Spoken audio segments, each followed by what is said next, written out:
For all of you chocolate and peanut butter lovers, I'm showing you how easily you can make my healthier peanut butter blossom cookies. They're made gluten-free with almond flour and they're naturally sweetened with maple syrup and organic cane sugar. And I'm showing you how the melted chocolate kiss on top can be made with your favorite chocolate chips that meet your dietary needs.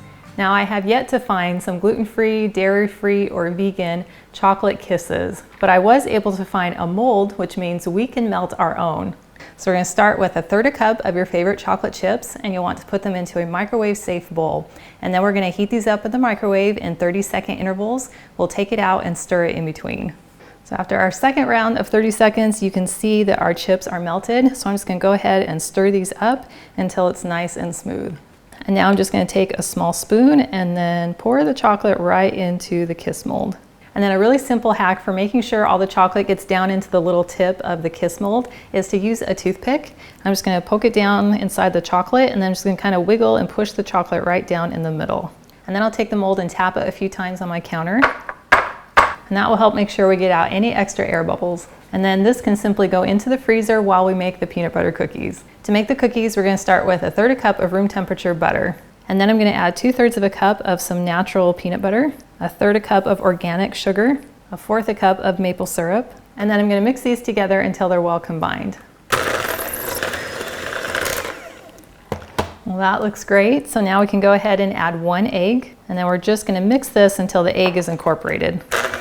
Now I'm going to add a teaspoon of vanilla extract and 1/4 teaspoon of almond extract. Now we'll mix these in.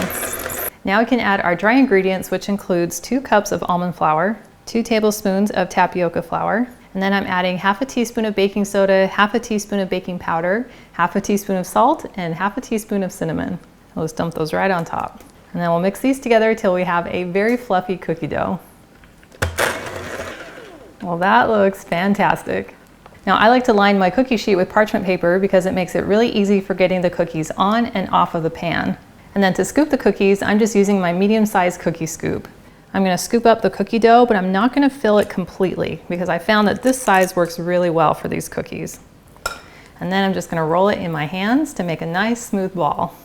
Now we have the option of baking them as is, or you can roll them in a little bit more of the organic sugar. So you just fill a shallow bowl with some of the sugar, drop your dough right inside, roll it around, and then place it on your sheet. And then once they're all rolled, you can go back and kind of shape them a little bit more if you need to, just to make sure they're nice and round. And having that sugar on the outside makes it really easy because they become non-stick.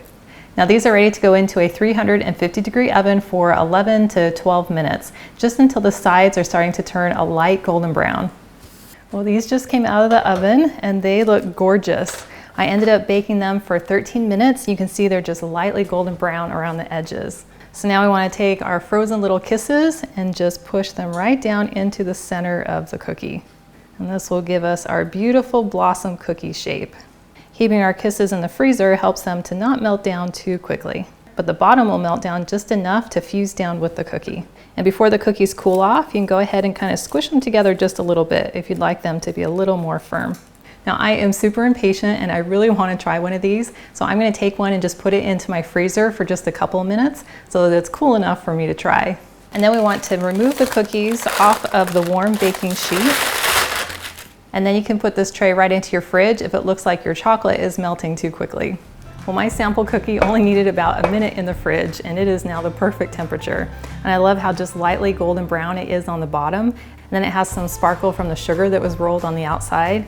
And I love the fact that the chocolate kiss isn't completely solid yet. That is delicious. Crunchy. That is the perfect bite of peanut butter and chocolate. As soon as I bite in, I get the crunch from the outside of the cookie, but then that really soft, peanut buttery smooth inside. And then I get some of the chocolate, which pairs perfectly with the peanut butter. And I love the depth of flavor that comes in from the almond flour, and it's not overly sweet like many traditional peanut butter cookies can be. That is so satisfying, and I love knowing that I'm eating a cookie with clean, natural ingredients, which means I'm gonna feel just as good after I eat it. Now, of course, these are a treat, so they do need to be eaten in moderation. Well, thank you so much for hanging out with me today in my kitchen. I've included a link to the full recipe, and it's in the video description below. And I also invite you to like and subscribe to my channel. And if you know someone else who you think would love this recipe, please share this video with them. And I cannot wait to have you hang out with me again in my kitchen.